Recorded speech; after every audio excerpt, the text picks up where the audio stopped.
Assalamualaikum Kak Ila. Waalaikumsalam, apa kabar? Alhamdulillah baik. Kakak apa kabar Kak? Luar biasa baik. Alhamdulillah. Kalau boleh tahu sekarang posisinya ada di mana Kak? Sekarang lagi di kantor. Oh, oke Kak. Kalau boleh tahu domisili sekarang di mana Kak? Domisilinya, jadi KTP saya masih tetap KTP Ambon. Domisilinya di jadi statusnya belum legal di Morotai, sekarang bertempat di Morotai. Morotai itu berarti masuk apa Kak? Maluku apa? Morotai itu pulau paling utara dari Maluku Utara. Di pulau sendiri bisa diakses dari Ternate, itu bisa lewat pesawat, kapal, maupun darat. Oke. Oke, sebelum mulai untuk obrolan selanjutnya, mungkin Kak Ila bisa perkenalan diri dulu secara singkat, nama lengkapnya siapa, terus tadi domisili sudah dijelaskan, berikutnya tentang background pendidikannya Kakak. Boleh Kak? Ya, baik. Perkenalkan, nama saya Rulaina Marsuku, biasa dipanggil Lula. Seperti disebutkan, saya sekarang sedang di Morotai. Saya bekerja di salah satu instansi pusat, namanya Benerjai. Dan latar belakang pendidikan saya adalah kimia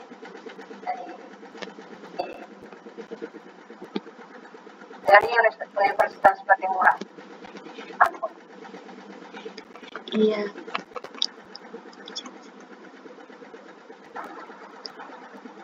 Terima kasih. Oke Kak, ya terima kasih. Jadi Kak Ila ini merupakan senior saya di Universitas Patimura, khususnya di jurusan kimia, dan beliau ini juga sudah dikenal selama masa masih jadi mahasiswanya tuh beliau Masya Allah sekali dalam akademiknya maupun juga sangat aktif gitu loh, aktif berkontribusi di jurusan juga ya, karena melihat dari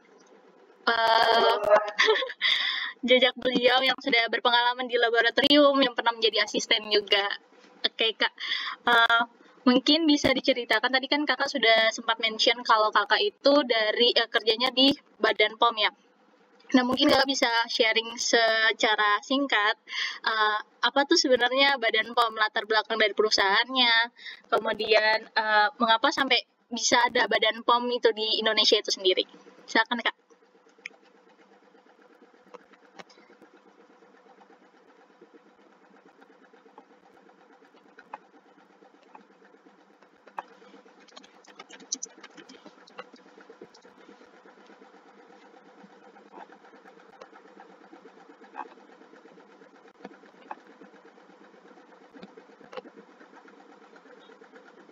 Itu kuliah di Indonesia, yang mana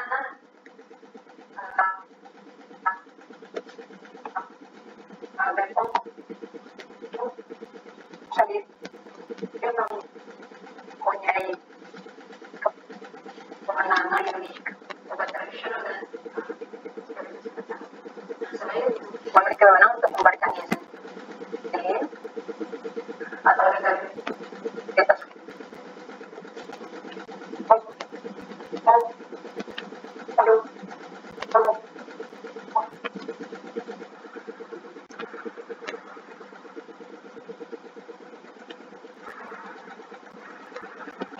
Badan POM juga memiliki kewenangan baik secara administratif maupun denda terhadap pelanggaran seperti bidang obat-obatan. Karena otomatis jawabannya sudah pasti, mana Bepom sendiri menggunakan udang berkhasiat. Udah Kak?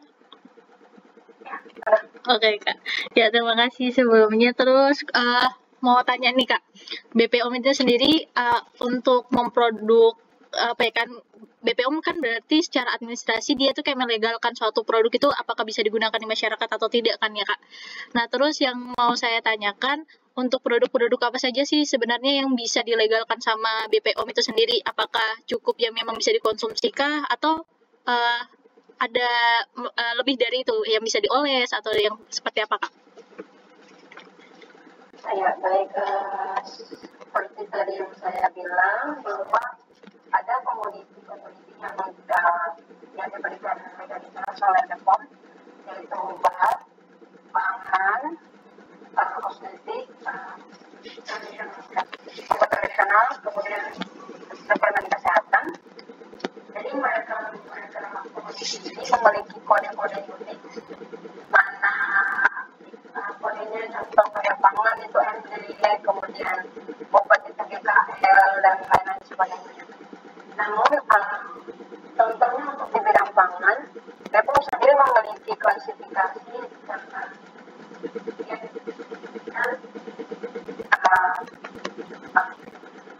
kriteria pangan yang misalnya yang beredar di Indonesia pun bisa berasal dari Dinkes. Nah, Dinkes itu menghargai berupa BIRT pangan industri rumah tangga. Nah, itu kategorinya pangan yang memiliki masa simpannya di bawah dari 7 hari. Dan selain pangan dari 20 hari masa simpannya, juga ada namanya pangan segar. Segar itu pun bukan BPOM tidak memiliki hak untuk memberikan legalitas terhadap pangan segar. Ada namanya dari Badan Pertanian yang diizin, maksudnya yang memiliki kewenangan untuk memberikan izin terhadap produk-produk segar. Berarti kalau frozen food itu tidak termasuk ya, tidak termasuk dilegalkan oleh BPOM ya, Kak?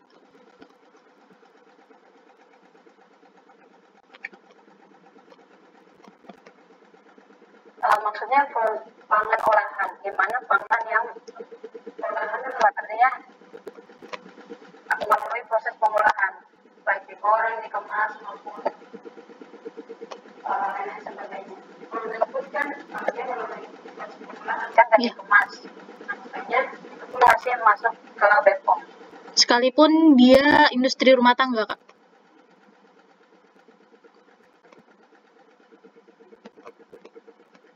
Kalau industri rumah tangga, ya izinnya dari rumah tangga. Jadi ada namanya pemeriksaan itu, kalau kita bicara soal teknis, jadi pemeriksaan suatu sarana itu bisa dilakukan atau diinspeksi oleh Dinkes, itu dalam ranah Dinkes, kemudian juga dari BPOM, jadi BPOM sama Dinkes itu saling bekerja sama untuk menguji kualitas dari produk tersebut. Nah, jika si produsen ini mendaftarkan pangannya di Dinkes, berarti dia akan Dinkes. Namun jika dia mendaftarkan dari BPOM, maka dia mendapatkan izin dari BPOM. Ada tingkatannya, kategori pangan. Oke, lanjut ke pertanyaan berikutnya ya, Kak, tentang alur rekrutmen dari pegawainya sendiri nih, Kak. Apakah Badan POM sendiri memiliki kayak website online-nya untuk merekrut pegawai kah, atau juga mereka menyediakan jalur secara offline yang langsung ke kantor BPOM untuk mendaftar gitu, Kak? Ya, seperti yang diketahui bahwa untuk masuk BPOM sendiri kita harus melalui jalur yang namanya seleksi ASN, di mana karena pegawai BPOM pun adalah pegawai PNS, di mana dia harus melalui jalur tersebut. Ada kemarin website-nya dari BKN. Nah, itu secara nasional diakses oleh masyarakat yang mau mendaftar ke BPOM. Namun BPOM juga memberikan kesempatan bagi pegawai PNS untuk dapat mengabdi kepada Indonesia di BPOM. Artinya dia statusnya sebagai PNS. Kalau yang tadi Kakak sebutkan untuk yang kategori PNPM ya, Kak, itu apakah statusnya mirip seperti pegawai kontrak kah atau kayak gimana, Kak? Ya, pegawai honorer. Oh, honorer. Ya, Itu namun pegawai honorer pun dia ketika masuk tetap diseleksi baik dari CV-nya, baik dari kualitasnya, maksudnya dari tingkat pengetahuannya sama keahlian.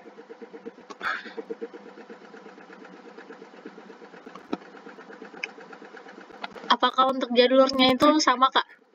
Kayak jalur yang tadi Kakak sebutkan? Yang kalau Kakak kan PNS melewati ada situs BKN-nya. Kalau yang honorer apakah demikian atau tidak?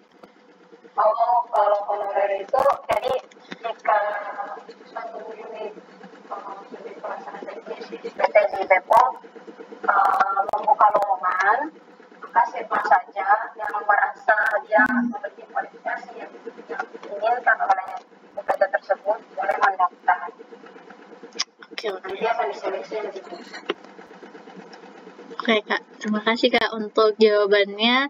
Pertanyaan berikutnya tentang program-program apa saja yang disediakan sama instansi Badan POM sendiri Kak. Kayak misalnya apakah menyediakan program untuk meningkatkan skill dari pegawainya dengan adanya misal webinar-webinar atau apa gitu Kak, dan juga mungkin menyediakan beasiswa bagi karyawannya.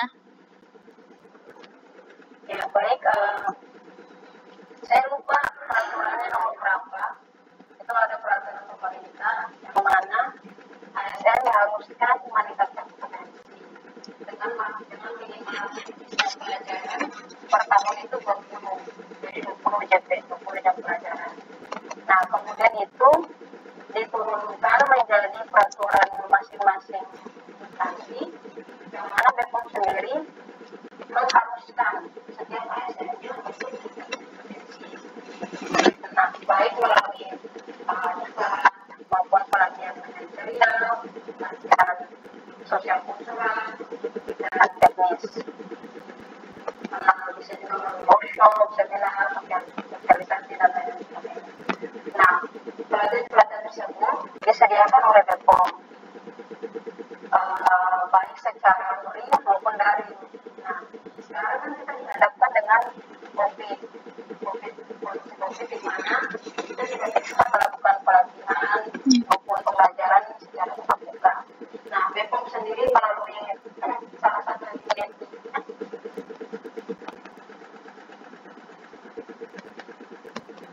yang bernama Pusat Pengembangan Sumber Daya Manusia (PPSDM) BPOM selalu mengadakan setiap hari peningkatan kompetensi melalui webinar, seminar, dan workshop. Jadi pegawai BPOM tidak terbatas baik secara jarak maupun waktu untuk meningkatkan kompetensi. Apakah program yang disediakan hanya sekilas segitu seperti itu saja Kak, atau ada program-program lainnya lagi selain meningkatkan skill? Ada banyak seperti coaching training, monitoring, ada namanya kita program IOPS, pegawai saling berkontribusi untuk memberikan pemikiran, ide, dan saran untuk peningkatan BPOM. Berarti itu skalanya nasional Kak? Iya. Jadi kan BPOM ini jika mengadakan pelatihan itu bukan hanya untuk sebagian daerah, maksudnya bukan hanya sebagian kantor-kantor perwakilannya, tapi dia secara keseluruhan.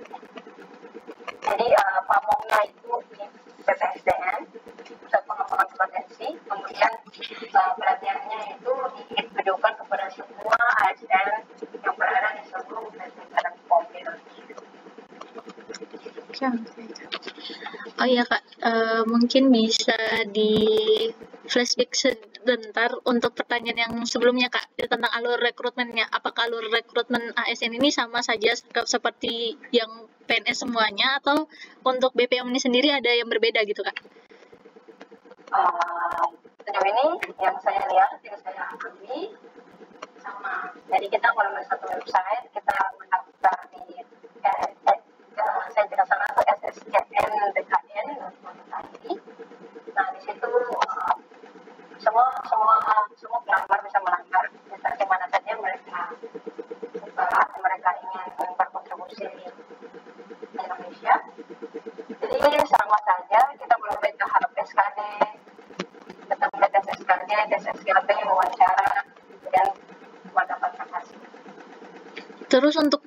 informasi di penempatan tuh Kak, itu dipilih sama kakak kah atau ditentukan sama penyelenggara? Baik khusus untuk Depok sendiri,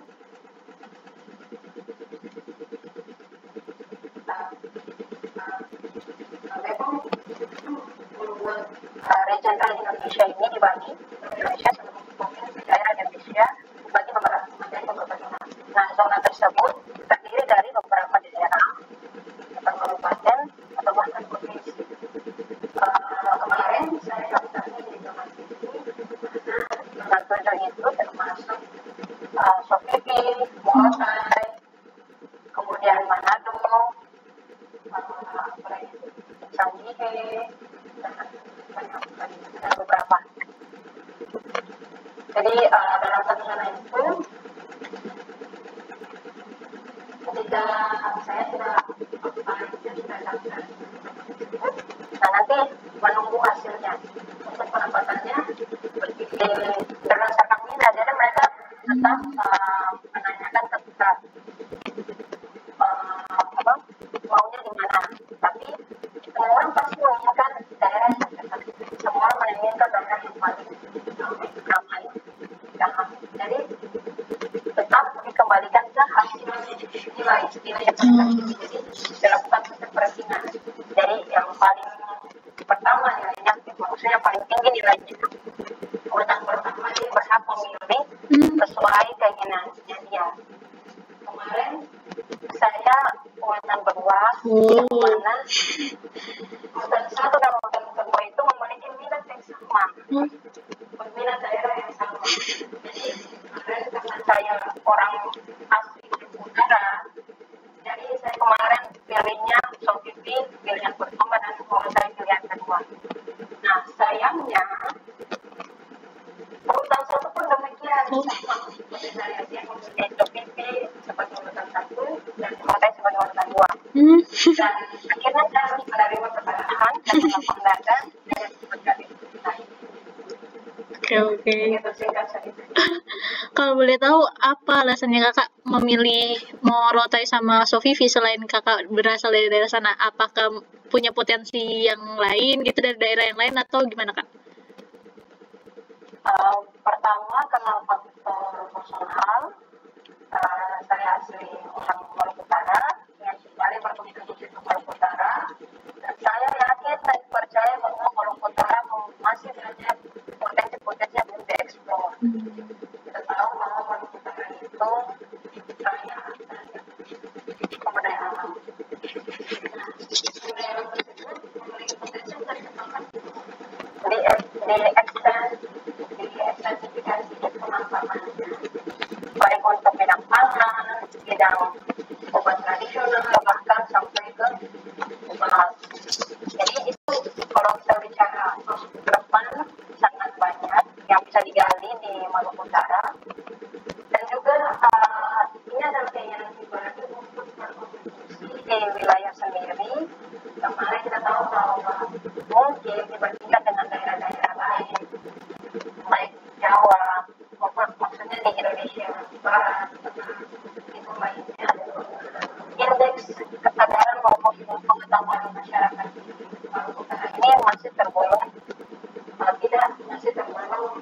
dalam tingkat rendah. Saya tidak mengatakan bahwa Maluku Utara, masyarakat Maluku Utara tidak pandai dan sebagainya, tapi jika dibandingkan dengan daerah lain masih berada di urutan terbawah.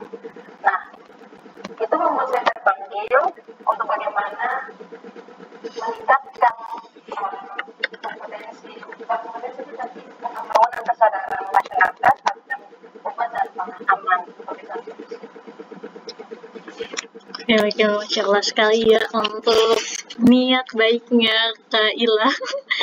Oke Kak. Amin.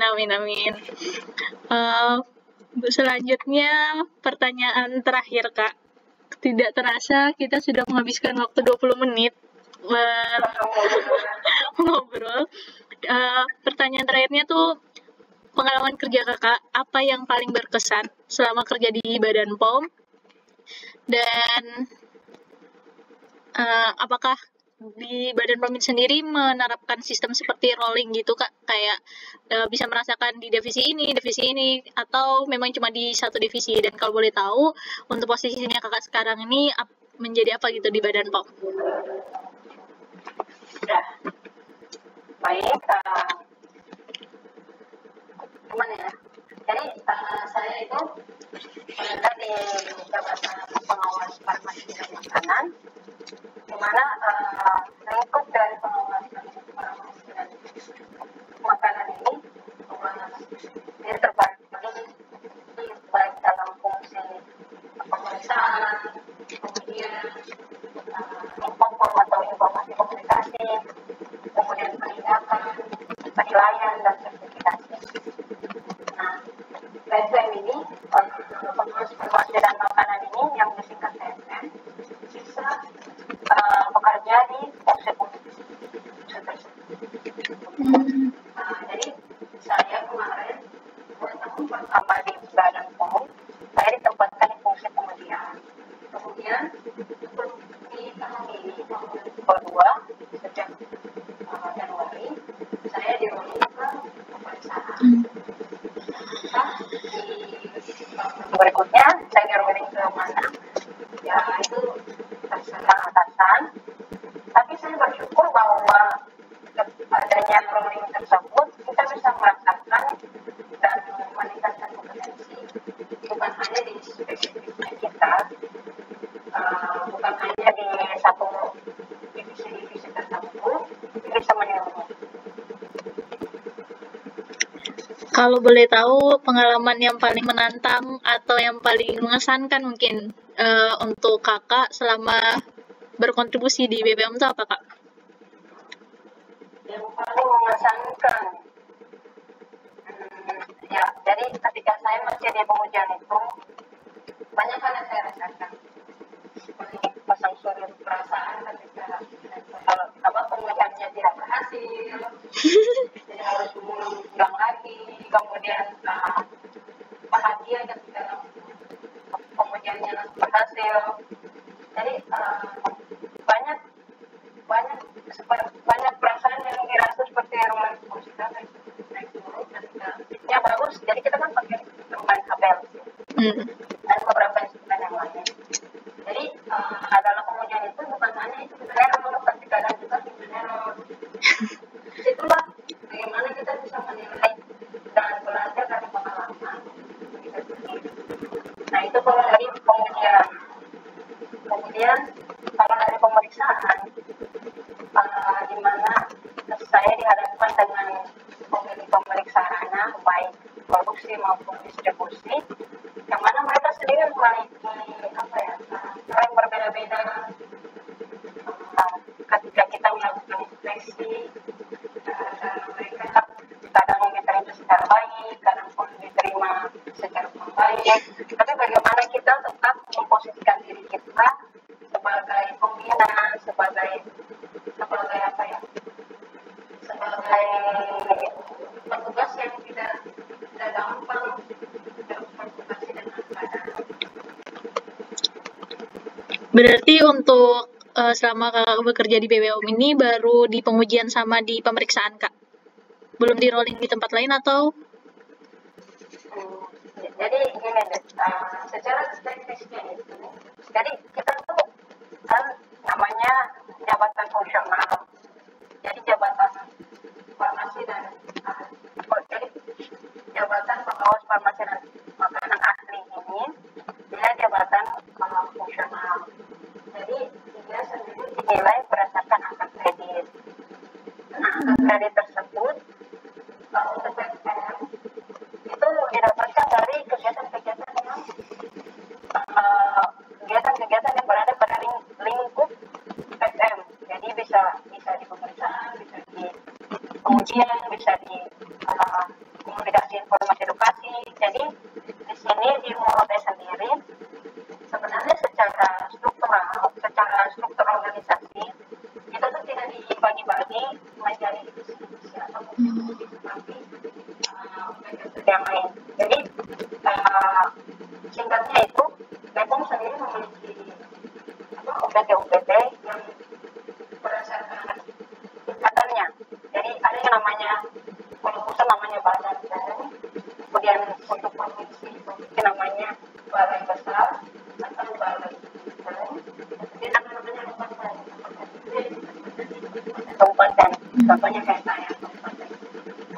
Jadi di sini namanya Lokapom. Nah, Lokapom sendiri secara struktur organisasi dia dibagi-bagi berdasarkan fungsi. Jadi dia secara struktural itu kepala kantor langsung turun ke jabatan fungsional. Nah, otomatis kita semua kerja untuk semua. Jadi saling bahu membahu untuk mengerjakan apa yang menjadi target kita di dalam pengawasan obat makanan. Jadi di sini saya bukan hanya melakukan pemeriksaan, saya juga melakukan kemudian baca kemudian kasus sederhana, kemudian saya juga melakukan komunikasi informasi edukasi terhadap masyarakat. Jadi saya bisa untungnya saya berada di Lokapom, saya bisa merasakan semua atmosfer, semua kegiatan yang berkaitan di PSN. Wah, sangat keren sekali ya Kak, dari apa yang sudah Kakak sampaikan. Berarti Kakak tuh bisa menjalankan semua fungsi-fungsi yang tadi Kakak sampaikan itu secara bersamaan ya Kak? Iya. Oke. Berarti Kakak tuh bukan hanya di lab atau di ruangan saja, tetapi Kakak juga bisa turun di masyarakat secara langsung. Pastinya. Wow. Nah, sejauh ini nih Kak, yang Kakak rasakan lebih prefer dan lebih nyamannya di ruangan atau di lab kah, atau di sosial atau turun lapangan langsung? Saya prefer ke lab karena memang saya backgroundnya lab. Misalnya yang sangat apa ya, kita di kemudian saya merasa tertantang jika ada sektor yang tidak bisa harus tidak selesai. Tapi kalau pemeriksaan itu mungkin banyak jenisnya ketika kita harus ada di kemana panas, hujan, dan lain-lain sebagainya, debu. Kalau saya sih kalau ditanya saya lebih cuma sayangnya di Mekah sendiri tidak ada lab. Jadi kemarin itu saya tempatkan di Shopee selama 2 tahun. Jadi saya bisa merasakan aura-aura selama 2 tahun. Namun setelah 2 tahun itu saya ditarik ke tempat di mana saya harus berkontribusi seharusnya berdasarkan surat keputusan. Ya, seperti itu. Oke Kak, sebelumnya terima kasih banyak ya Kak untuk obrolan dan juga sharing session pada kesempatan kali ini. Sebagai penutup, mungkin Kakak bisa memberikan closing statement dari Kakak. Bebas buat apa aja gitu Kak. Silakan Kak untuk sharing kali ini. Ya, saya cuma mau bilang bahwa jika anda semua berkontribusi ke Indonesia, tidak harus melalui jalur ASN. Kita bisa berkontribusi melalui jalur apapun, baik di pemerintahan, secara swasta maupun membuat lapangan kerja sendiri untuk memperdayakan masyarakat, untuk meningkatkan pendapatan Indonesia. Jadi jangan patah semangat jika teman-teman mendapatkan kegiatan. Jadi tetaplah semangat, karena jika kita berjuang dan semangat selalu berdoa, itu pasti. Amin ya benar. Wah, sangat inspiratif dan insightful sekali ya Kak Ila ini. Sebelumnya saya mengucapkan sekali lagi terima kasih banyak untuk Kakak yang sudah bersedia menyediakan waktunya di sela-sela kesibukannya Kakak. Dan alhamdulillah sudah selesai juga pertanyaannya Kak. Dan Kakak boleh banget untuk melanjutkan aktivitas berikutnya. Mungkin itu saja. Terima kasih sekali lagi Kak. Assalamualaikum warahmatullahi wabarakatuh. Waalaikumsalam.